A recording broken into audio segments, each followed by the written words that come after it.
All right, here we go, the old setup. Oh man, we're getting better at this. That was one try, and it's perfectly centered.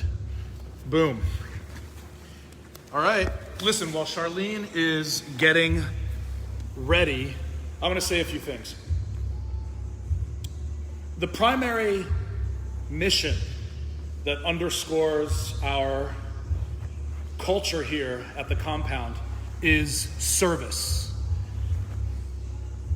The owner and founder, Pal Sikachun, has a long esteemed career of public service as a military operator with multiple overseas deployments. I've got plenty of overseas action as a contractor and have been a government guy as well. Many of the people that train here are active duty military or reservists. They are active duty law enforcement. They are frontline healthcare workers.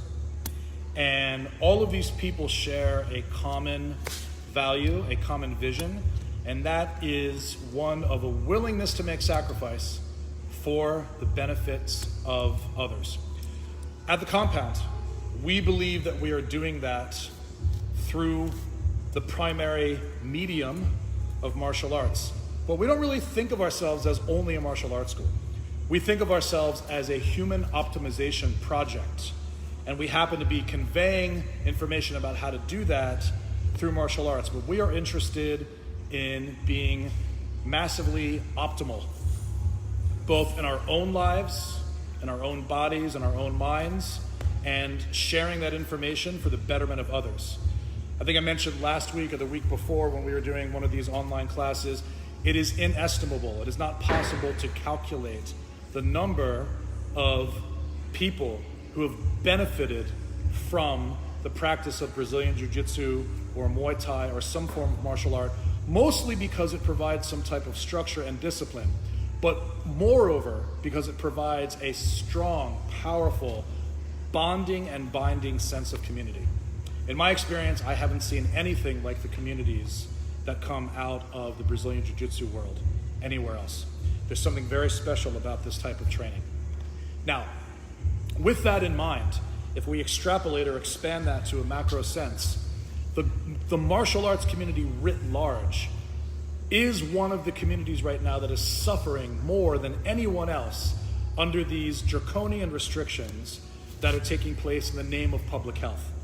We're not going to get into the details and debate medical and scientific suggestions or facts about this particular pandemic that we're currently enduring.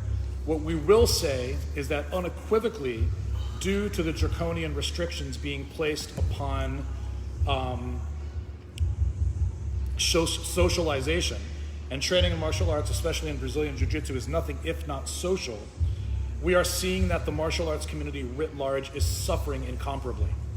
And so that's why today, for example, I'm wearing a rash guard from a school that, if we were thinking about this only in terms of business, we could consider a competitor. But we don't consider these guys competitors. First and foremost, they're our friends. They happen to be right down the street, and they also have a jiu-jitsu program, and they also have a striking program. But I want to turn your attention to this. This is a rash guard for Legacy Martial Arts, owned by my good buddy Felix Garcia. They are in Silver Spring, 20904, at the corner of Briggs Cheney and Old Columbia Pike. Now, why am I on the compound's channel and my Facebook page as an instructor at the compound promoting another gym that's like 2 miles down the road? Because if the community suffers, we all suffer. Pal, the owner and operator of the compound, the founder, has told me repeatedly that he believes so strongly in our mission that he knows we're going to succeed no matter what. But he said equally important is that all of us succeed, and that if any one of us is not succeeding, then to that degree there's a weak link in the chain. If we want to come back strong and not get a new normal, but just a normal, and then exceed our expectations and grow and continue to progress individuals for the sake of helping them better their lives in whatever way they choose to by the practice of martial arts and by taking advantage of the human optimization programs that we offer at the compound, We need to encourage that everyone in the martial arts community is succeeding. And the way we do that is by developing relationships, because that's what makes healthy communities. So if you guys are out there and you own a school or you have your own jiu-jitsu brand and you're listening, go ahead and drop off one of your rash guards at the compound. You can send it to us, you can bring it by, you can meet us in person, you can do whatever social distancing you feel is appropriate or comfortable. You can wear a freaking mask, go for it. But bring it, we'll wear it on our Zoom channel, we'll wear it on our Facebook page, we'll promote your school, and we'll explain to people that wherever they are, if they're taking advantage of a martial arts program that's bettering their lives, everybody wins. And you'll see down the line, Pal already has plans. He's already told me that he intends to host some big seminars. We have this gorgeous, massive space here that's already become, on several occasions, the reservoir of some well-known, globally broadcast tournaments and events, both in the world of Brazilian Jiu-Jitsu and Muay Thai when we had the Senshai seminar, and Judo when we had a massive promotion ceremony here attended by hundreds of people. So listen, we are here for you. We are here for the community. Come and train with us. Once we get going full bore again, and we have our open mats, those are open to the public. Any black belt trains for free. Come, visit, be a part of what we have to offer at the compound. Take what you learn, share lessons with us, and we all truly can be in this together. All right, let's move on to the actual Brazilian Jiu-Jitsu content. The topic today, the concept today, is angles and molding. Straight lines are what straight lines are. And the second I put any kind of a kink in a straight line, that is an angle, right? If you've studied basic geometry, you will know that angles that occur from 0 to 90 degrees are a certain classification or category of angles, right? Angles at 90 degrees are called right angles, and then anything between 90 and 180 degrees is obtuse. Okay, so we don't care what kind of angle category you're using in jiu-jitsu. What we care about is that you make an angle, because angles have strategic advantages and they have shape advantages. Here is an example. We've been using the same basic structure to explain all of our concepts for the past few weeks, and the purpose of that is to show you that these concepts can happen anywhere. So I'm on my back with my legs closed around Charlene's waist, and that position is called the closed guard.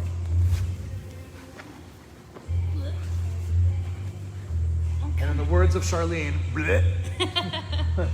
So when I hold Charlene in this position, she actually has the advantage.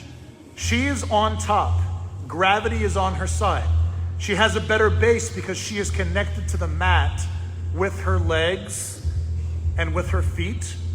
She can touch me and pin me down in the hip area, in the chest area. She can choke me. She can punch me in the face. Everything here that she does, based on her superior position, puts me at a disadvantage, which means that the guard initially is primarily a defensive tactic.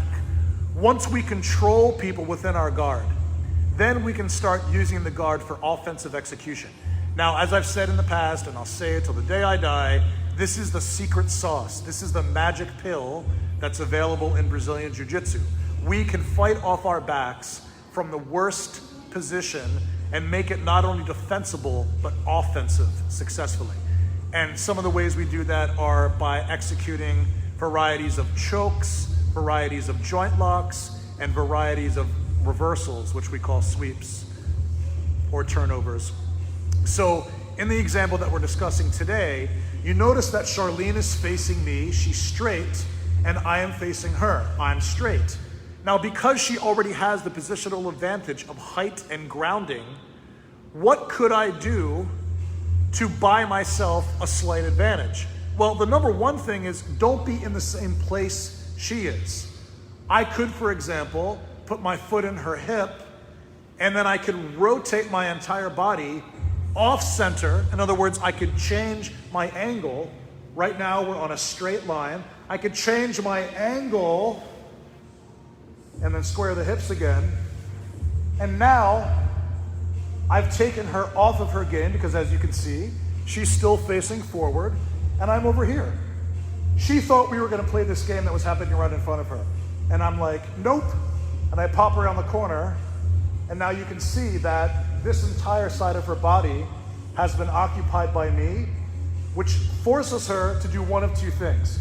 She can either get out of dodge by removing herself from the guard position, or she can start to attempt to secure grips on me and try to drag me back to the center, or drag herself to the other side by walking in a circle away from me. You see? So this is the game we're playing. It's just a game of squaring. If you guys are strikers and you're watching this, and we got our Muay Thai coach on the sidelines there, so he'll correct me. But let's say we're standing up. You can stand up, that's cute, yeah. And let's say we're standing up and we're exchanging punches like this, right? Obviously the person who gets the angle wins that punching contest. So if, for example, Charlene steps out to the side, now the fight that I thought was happening in front of me doesn't exist. There's a whole other fight happening over here that I wasn't even aware of, and boom, it's over. Jiu-jitsu is exactly the same. I change my profile. I do the equivalent of changing my stance, right? Sometimes in boxing, you see guys who fight in a traditional stance, and then suddenly they switch to a southpaw stance.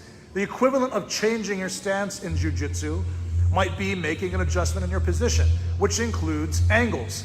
I think in boxing and in Muay Thai, they call it cutting the ring, or cutting, I wish Nathan were here. Is Nathan here? Is it called cutting corners? It's called something, right? It's called something about cutting, but they cut off the person's optional defenses by cornering them through the use of walking in an angled pattern. And jiu-jitsu does the same thing by moving itself off the center line of attack to expose and concentrate on what's happening over here, right? Or what's happening over here, right? Once I change that angle, I can start to do different things with my feet and my hands. The point is, if I stay straight, I buy this person a permanent advantage. I gift them the permanent advantage because they already have superior positioning and weight distribution and base. All right. Now, how does this look when we start to activate the guard, not just defensively, but offensively? Well, I could, for example, note that a person in my guard puts their hands on the ground. All right?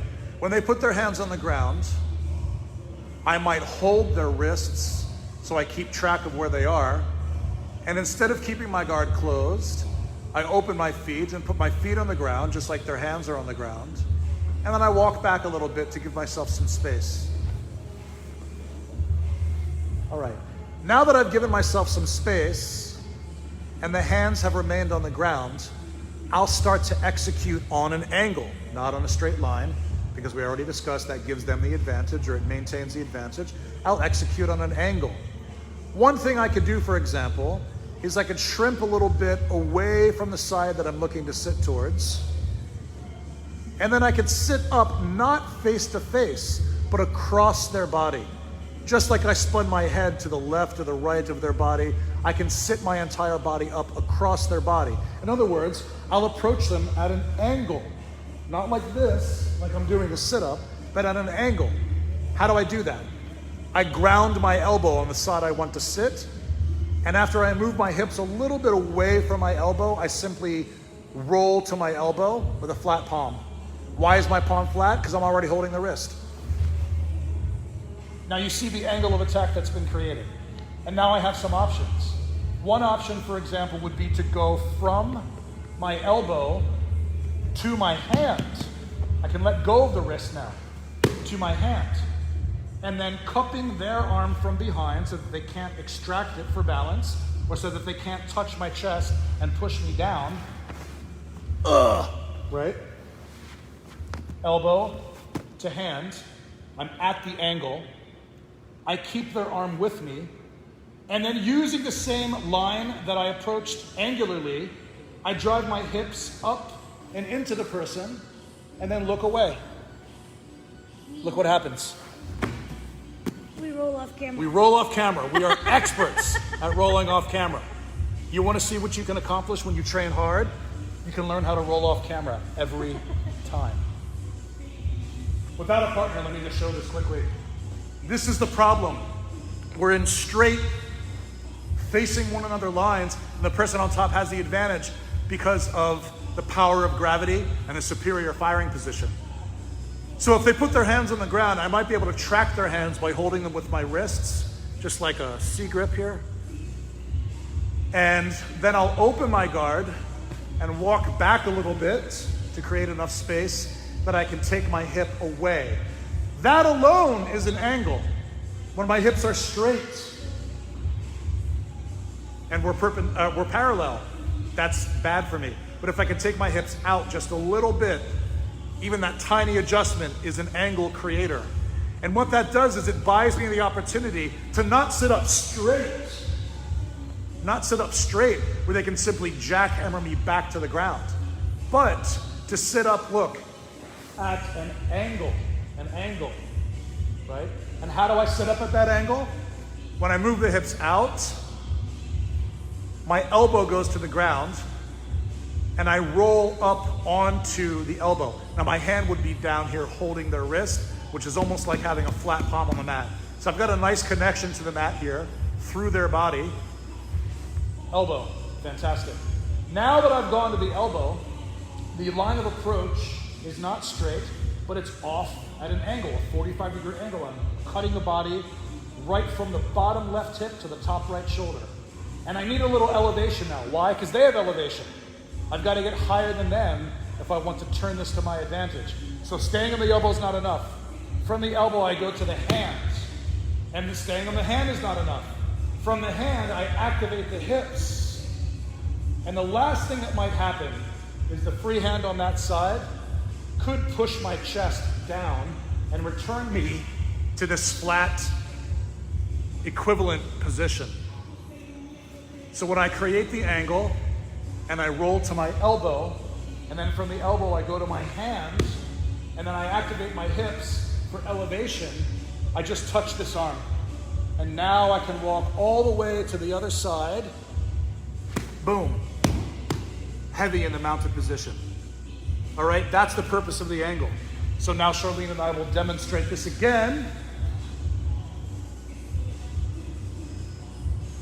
Superior firing position, and the power of gravity and strength, and the power of a base because she's already on the mat. But she might touch the ground, right? Bad mistake. If you're in the guard, you better touch the person, not the ground. And you better touch their hips, not their chest. Here she made the critical mistake. She touched the ground. So I contain the wrists to monitor their location. And when I open my guard, I walk away enough that I can take my hip out to create the angle. Now from that angle creation, I roll to my elbow on the opposite side, right? I open the hips this way so I can go that way. Elbow. Now you see I'm still a little bit low. If she were to sit up, she's still higher than me, and I need to get superior altitude. So I keep her hand where it is, but now I elevate myself from elbow to hand, right? And once I elevate to hand, I now elevate my hips. The last thing that could happen is she could take this hand and push me to the ground. Ugh. And I lose all of the progress I made. So to keep that from happening, I contain the hand. How do I contain it? I just hug it like this. I go over top and I just hug it close to my body. I don't need to grab it. I don't need to squeeze hard. I don't need to do this. I just need to limit its movement. You see, if I don't put a block behind it, she can do whatever she likes. But when I put a block behind it and then I glue my chest to it, even if she touches me, the combined elevation from the elbow to the hand to the hip are too much for her to stop. And now I just look behind me. There we go. I was trying to keep us on camera. I almost did it. Almost got it. Almost got it. All right? So that's the angle. Now, You'll see that the title of this session is Angles and Molding. Molding means that after I create an angle, my next job is to make the shape of whatever part of my body I am using to touch them the same as the shape of their body part that I'm touching. Okay? So in this instance, for example, when we are doing this basic hip check sweep, the hands have gone to the ground. I've opened my hips, walked away on the shoulders to get a little distance, swung out the side, rocked to the elbow, gone to the hand, lifted my hips, but then if I just hug the arm with power, it's an issue. What I want to do is mold my arm to the shape of her arm. So if, for example, I were to just grab her like this, look how much of her arm I leave exposed. And she can pummel inside and she can get to where she needs to get. She could even put that hand out for base, right? As we go in this direction, she could push back on the mat and end up pushing me this way and stopping the reversal. So in order to stop her from doing all that, I need to remove the functionality of her entire arm. But I can't do that when it's just one arm versus her arm. Because if I have a stronger opponent or a more athletic opponent, I'll fail. What I have to do now is constrict the space. I have to fill all of the open space with something that shouldn't be there. It's a wedge, it's a blockade. So when I go to the hand, now my job is to mold my arm, look, to the shape of her arm. You see this line? Oh, I took it away. Right, that line right there. If I'm doing this, look at all this extra space. But if I make a line that symbolizes or replicates the shape of her arm, now wherever she goes, the arm gets a little stuck, right? It's being contained because I've molded my body to the shape of her arm. And when we put all of these elements into play, and we get superior firing position through altitude, and we mold the arm, and then we start to turn in the direction we need to go, we gain the full reversal. Off camera again. Okay. So that's the principle of angle and molding that might work from bottom guard position when you're activating a sweep series. This also has potential in, am I going the right way? This way, yeah. This also has potential for joint locks and chokes. For example, one of the most common chokes from the bottom of the guard is holding the person with my feet crossed behind their back, so the guard is closed, and now I open a collar, open both actually, and my hand of choice slides palm up into the opposite collar. Now look, if I do this with a very, very stiff arm, look under my gi here, look at all that space under my arm, and look at all that space between her face and my arm. You see? This stiff arm is not angular. It's a straight line, and because it's a straight line, it has rigidity, and because it has rigidity, there's all these open spaces because it has not molded itself to the shape of her neck, of her chest, of all the areas it needs to touch to successfully secure and finish the choke attempt. So you may enter at first with the arm relatively straight because you're just trying to fill the space that you created by opening the collar. So I might do that. I might shoot the hands. But as soon as I get to the back of the gi, the arm needs to relax. The arm needs to relax and now make a shape that molds into this area right here. You see this? That's the carotid sinus region. And the way the choke eventually works is that the artery itself is compressed into the sinus, into the little cavity or reservoir in which it resides. And that pressure restricts the blood flow to the point of unconsciousness, or if you hold it long enough, death. So, that starts with me molding my arm to the shape of her. Now, why is this important? What if you say, well, I know I'm a lot stronger than my opponent. I can keep my arm straight, and I can make my second arm straight, and then I could just squeeze really hard and get them to tap. All right, but sometimes the power and the strength don't matter. And plus, that's just not jujitsu. It's not jujitsu. That's not what we do in jujitsu. Strength is real, speed is real, athleticism is real. We should use them when we can, if they are necessary, but we prefer to be extremely technical because that's how you become proficient at this skill, and jiu-jitsu is a skill, right? It's not just fighting, it's not just learning how to beat people up or winning medals in competitions. It's a skill that translates into many areas of your life if you allow it to do so. So when you open the collar and you put the straight arm in, as soon as your arm reaches to the appropriate depth, how do I know? My fingers curl around the back of her neck, right? Look how even my hand was initially straight, and then when my hand goes around the back of the neck, that's an angle, okay? That's an angle. So here's my hand around the back of the neck, and then once I grip the gi, I relax my arm so that it molds to the shape of her neck. Great. Now at this point, people often start clenching their chin, clenching their jaw, and tucking their chin, right? One of the advantages to having a loose arm is that if I have a very tight arm, they can just duck under my arm. Boom, they're gone. I gave them all this space. But if I have a loose molded arm that's riveted at the point of connection in the back of the gi, now when they try to duck under, they can't because I filled the space. Additionally, the more they lower their chin, the more they tuck their chin to avoid the choke, the closer they put themselves to my arm. The closer they put themselves to my arm, the more I can now use my arm to lift their chin. And now the space that I create is too small for her to duck under, but it's just the right size for my hand, the second hand, to go underneath and find the opposite gi. And then as soon as I grab here, I relax both arms. Now look, that's a lot less effort than trying to hold as firmly and as strongly and as powerfully as I can, just to exert my dominance. Right? The real dominance comes because of something technical, not because of power.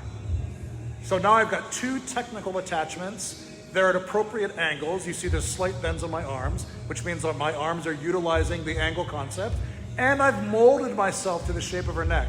And look, to finish this choke now, I barely have to squeeze. All I need to do is rotate a little bit, right? I rotate the hands in, and then I relax my elbows a little more. And it's done. Minimal effort, maximum results. Minimal effort, maximum results. Minimal effort, maximum results, just by employing two simple concepts. One is the concept of an angular attack. You see that I'm not entering the gi on the same side, or my arm would be even more stiff. I'm entering the gi on the opposite side, and then making the hand soft to mold to the neck.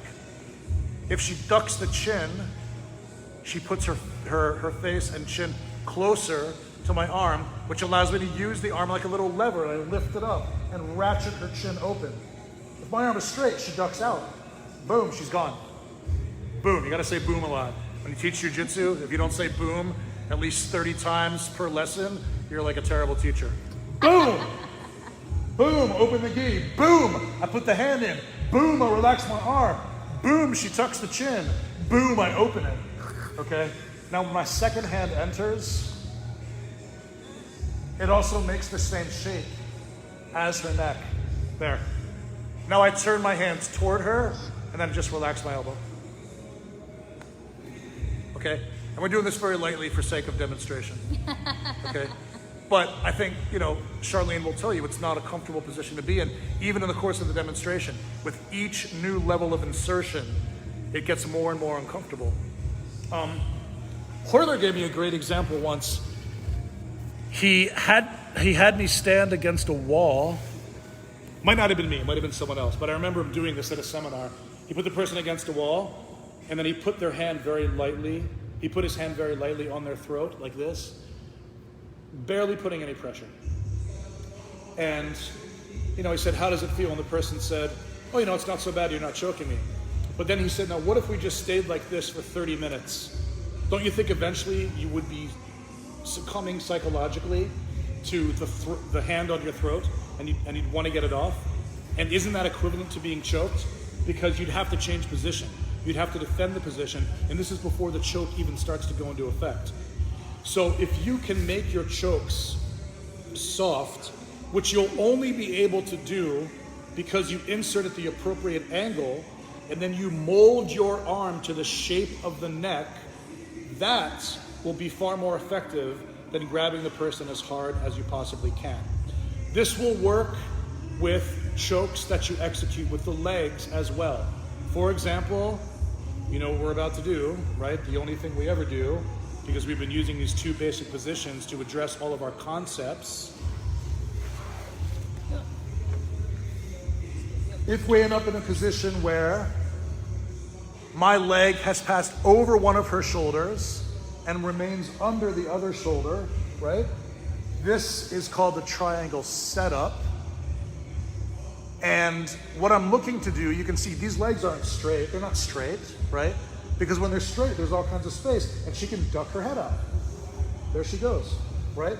If I put my legs at angles where this part is straight and then the second part is straight, but I bend at the knee, and then I close my knees together a little bit, already Charlene is grimacing. Already there's this weird pressure on her neck, on her shoulders, on her shoulder carriage, and she's collapsing her posture, which is compromising her base, and all of this becomes problematic.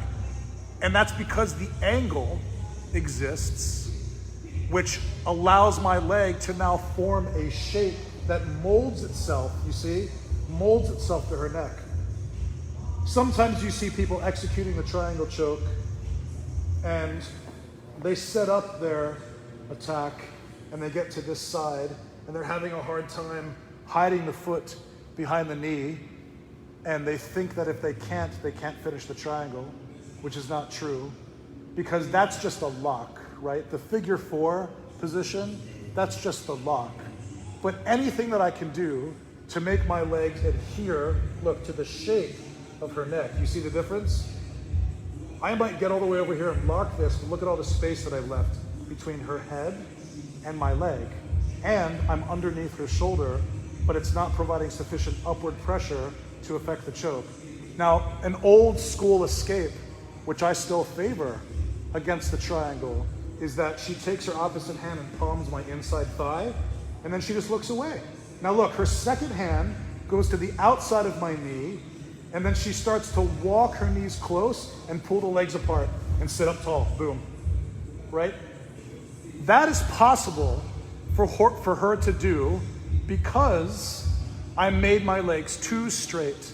I didn't create enough angle. It's especially possible when I'm directly in front of her and trying to execute a triangle from the parallel position or from the facing position, right? That changes dramatically, coming full circle now to the original concept that we talked about, which is the swiveling angle. That changes dramatically when I take my head off of the center line and approach the attack from here. But even so, even if I approach the attack from here, but I make my legs too straight and too stiff and too strong, look at all the holes I leave. And it's just a matter of her palming the inside of the knee, right, looking away, and then she can duck out, or she can sit up tall. So it's critical here that once I create the angle, I now create the shape. I mold my leg into her neck and curve it around her carotid sinus in the exact same way that I did when I was executing this choke. And I molded my arms to the shape and curvature of her jawline and neck. In order to do this, you cannot be powerful in your legs. You can be secure, but if you are powerful, you make your legs rigid. When things are rigid, they become straight. We don't need straight, we need angle, we need curvature, we need molding, we need shaping. You have to become like a piece of clay pressed into a mold, and then when you take that clay out of the mold, it's in the shape of the mold because it filled every nook and cranny. I can't afford to see any daylight between my legs and her neck and shoulder. So when I change my angle of attack by spinning off the center line, that's my first angular attack. My second angular attack is just bending the leg at a 90-degree angle across the back. But if I do that too stiffly or try to be powerful here, I leave a lot of space. So get close to the neck and now just let the leg relax. Don't try to squeeze the hell out of the person here. Just drop the leg into position so that it molds to the shape of her neck. It's molded to the shape of her neck. Now I just need to do something like that on the other side. The problem is this leg is underneath her arm. This one is easy because it can touch her neck directly. This one I have to touch her neck through her own shoulder. So what do? I make that leg long enough as well. And look what I do with the knee. I can use the knee here to bring her arm close. You see that? That bringing of her own arm close puts her in this position. What is that? That is my missing arm. If I'm choking like this, but I only have one arm to do it with, what am I going to choke her with on the other side? Well, I'm going to choke her with her own arm on the other side. Her arm doing that takes the place of my arm doing that. Does that make sense? Do you understand the relationship? I know you do. One way to do that is to make sure that her elbow and her shoulder are compressed. So sometimes you can straighten the leg here for a moment and then draw the person into you. You do a little crunch, or if you know my warm-up series, you do the bottom half of the rocking chair. This leg is molded to her neck. I stretch the leg and now I do a little crunch. Now I can not only easily hide my foot, but when I just squeeze my knees, that's the triangle.